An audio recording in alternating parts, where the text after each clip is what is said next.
Show them is that a lot of these secular artists and a lot of the secular music that's coming out, they are lying to our kids. They are painting a perception, painting a false picture to our children. So it's time that and the Bible actually reads, do not store up for yourself treasures that destroys them. But God has warned us against this in 19 through 21. We'll go further in chapter 6 of the Gospel. Money to blow, I got money to blow. Lil Wayne, one of the most popular rappers I've seen since rap began, says, I get it in. I get it in. What are they telling them about money? We'll dive a little further in why? To make you look good. Deny that pride.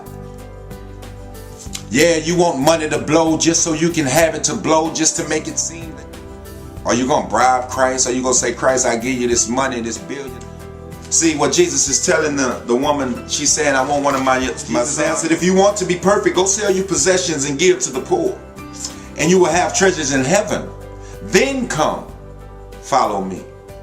There's some churches where some drug dealers have bought $1 million phantoms and gave them to the preacher as atonement for their sin.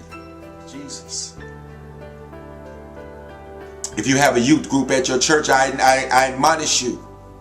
Made for them. He says, suffer to me the little children.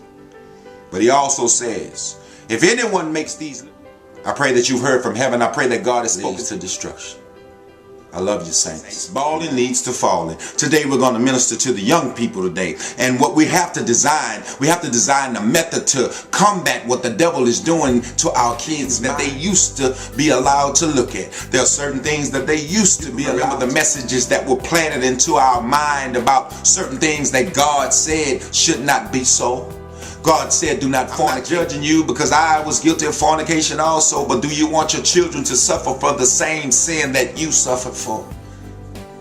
It's time that the body of Christ and the adults, you see, in this culture, the secular world wants you to believe that it's good to have. Because one thing I've learned is money can be very dangerous.